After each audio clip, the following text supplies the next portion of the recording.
In this video, we're gonna talk about Enigma. Personally, he's my favorite hero right now, and I'm playing him on position 3, 4, and 5. There's one big reason why this hero is good right now. The first one is his Malefice got insanely buffed, and his Midnight Pulse as well. And these two spells give you the opportunity to actually play without your creeps on the lane, which was like the biggest problem on Enigma, that you always needed to go for your creeps, and most of the time they were just feeding on the lane and you couldn't do much about it. Let's start with Malefice. Malefice is a great spell harassing somebody in a 1v1, or you are just putting the Malefice on the enemy position 5 or position 3, depends where you're laning, and you're just like AFK clicking them with it. They can't do much about it if I don't have a purge, and it deals a shit ton of damage. For example, if I use my Q on this Ember, I hit him 3 times, it literally just deals 200 damage with 3 hits and the procs of my Malefice. The next spell is Demonic Conversion. Demonic Conversion got quite heavily nerfed in the last couple of patches, but apparently people are just dodging this spell.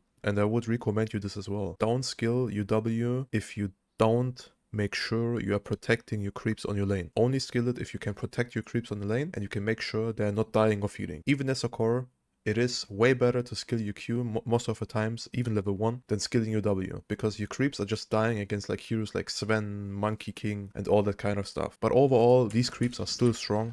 They can do a lot, but make sure to only skill them if you can make sure you can protect them. The next spell is Midnight Pulse. It also got buffed in one of the latest patches. It deals 5% damage of your current health per second for 9 seconds. It almost doesn't cost any mana, level 1, and it has a cooldown of 40 seconds. That basically means you can use it on every single creep wave. Like, one cool trick I like to use on level 2 even sometimes is I just want to place the Midnight Pulse in the middle of the creep wave, because look at this radius, and whenever you play against a melee enemy position 1 or 5, they cannot last hit if they're not standing in the Midnight Pulse. And the Midnight Pulse on level 1, if they're standing there for the full duration, it deals like 200 to 300 damage.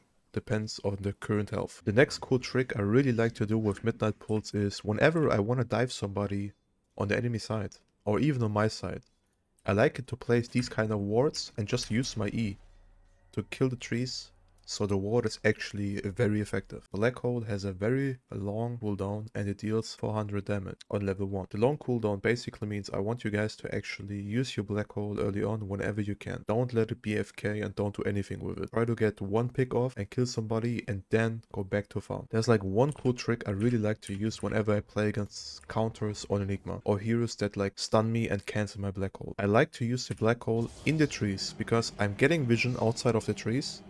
Plus, I would have time to actually use a spell after the Black Hole, so the enemy, a Rubik or whatever hero, can't stun me or steal my Black Hole.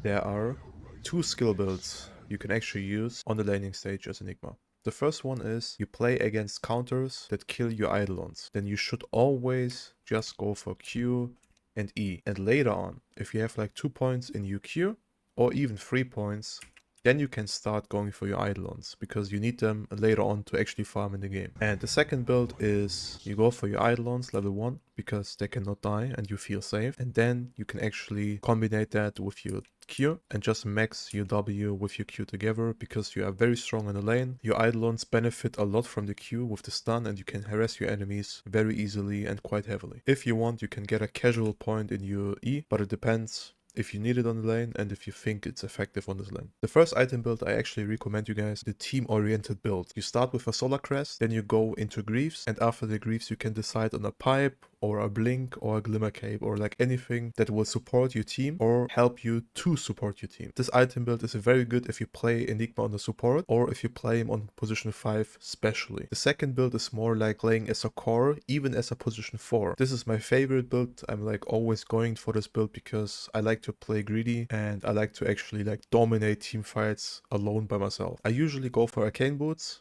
into a Blink, and after the Blink I will decide if I go for my BKB or if I go for Adelance and then I go for BKB. It's always like a switch up, depends on the game. After that I go for Refresher, and very late into the game I will always go for Octarine Core. But one thing you need to remember, whenever you play with a Refresher, you either need a neutral item that gives you mana, like the stone that gives you gold as well and 200 mana, or you need Adelance and Arcane Boots or the Octarine Core to actually double Black Hole. Otherwise you're gonna have a lot of problems with mana sustainability. As I mentioned before, Enigma's laning is very strong now with the buff on Malefice, and I'm gonna demonstrate you that on this clip.